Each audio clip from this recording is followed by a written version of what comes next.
पृथ्वी पर भी हो। फिर प्रार्थना के बारे में बताता है कि हमें जब जब प्रार्थना करना है तो हमें अपने लिए तो करना ही है, लेकिन उस चीज को समझना हमें किस रीति से प्रार्थना करना है। सबसे पहले परमेश्वर के राज्य के लिए प्रार्थना करना है। हालेलुया। जब जब भी प्रार्थना करें तो सबसे पहले आप अपने मोहल्ले को, अपने देश को, अपने विश्वासी भाइयों को, कलीसियाओं के लिए सबसे पहले प्रार्थना करें, है ना। सबसे पहले उसको आप महत्व दीजिए, है ना। परमेश्वर का वचन कहता है कि बाइबल ऐसा कहता है, परमेश्वर के राज्य के लिए हमें क्या करना, प्रार्थना करना। एक मीटिंग के बारे में देख रहा था, आपने भी उस वीडियो को देखा होगा, बेनी हिन का। वो मुंबई में आया था, एक बार की बात है।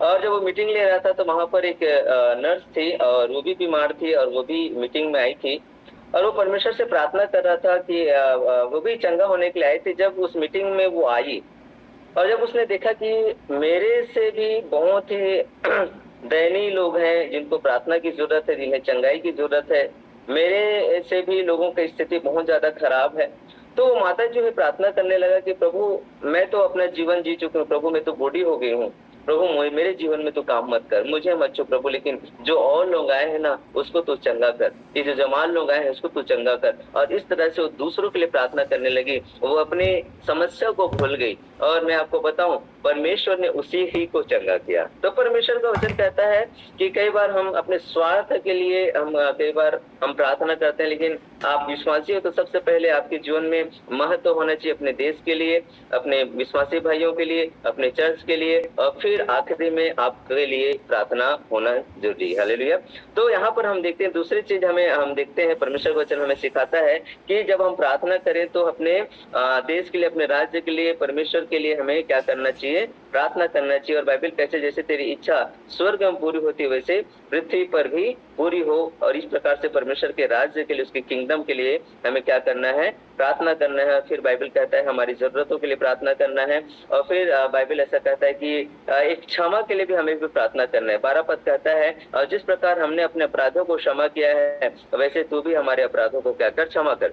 तो जब जब आप प्रार्थना करते हैं तो एक यहाँ पर प्रार्थना कैसे अवस्था में होकर हमें करना है इस बारे में बताता है कि बाइबल में हम देखें कि प्रभु यीशु मसीह ने बताया कि भाई जब जब तुम प्रभु के पास आते हो और आपके मन में कई प्रकार के अपने भाइयों के प्रति नफरत है ना, अपने लोगों के प्रति नफरत है, और आप परमेश्वर के पास आकर आप प्रार्थना कर रहे हैं, तो बाइबल कहता है वो प्रार्थना परमेश्वर के पास नहीं पहुंचता।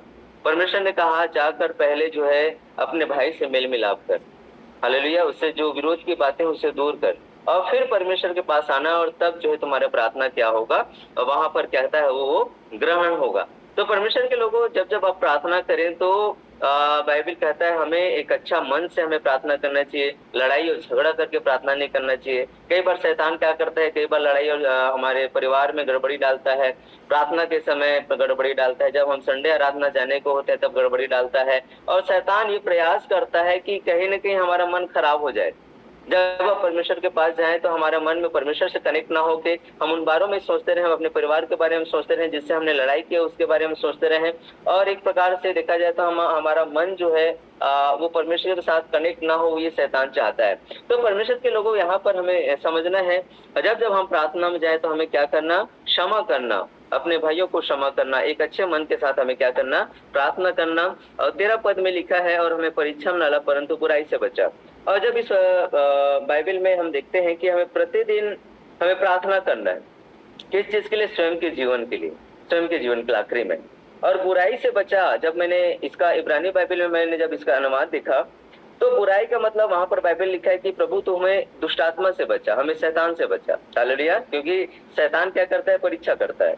आप देखिए यीशु मसीह का परीक्षा कौन किया, शैतान।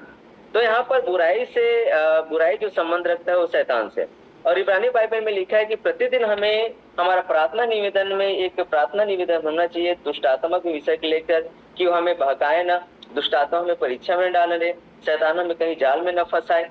प्रतिदिन की प्रार्थना में एक प्रार्थना हमारे जीवन में ये भी होना चाहिए शैतान के प्रति, प्रभु की वो हमारे जीवन में क्या काम ना करे। तो परमेश्वर के लोगों इस रीति से हमें प्रार्थना करना चाहिए। और हम देखते हैं प्रार्थना परमेश्वर के वचन में कहता है मुझसे प्रार्थना कर, मैं उन प्रार्थनाओं को सुनकर, परमेश्वर का वचन कहता है तुम्हारे जीवन में ऐसे काम करूंगा जो तू नहीं समझता, बाइबल कहता है कठिन कठिन बातों को बताऊंगा, बड़े बड़े बातों को बताऊंगा। और यीशु मसीह के जीवन को आप देखें, उन्होंने भी अपने जीवन में सबसे ज्यादा प्रार्थना किया, चेला प्रेरितों को चुना, प्रार्थना किया, मुर्दों को जिलाया, प्रार्थना किया, दुष्ट आत्मा को निकाला, प्रार्थना किया, क्रूस में चढ़ा, प्रार्थना किया। और उसने अपने जीवन में बहुत ज्यादा समय उन्होंने प्रार्थना में बिताया। आपको पता होगा कि उसको सोने का भी मौका नहीं मिलता था।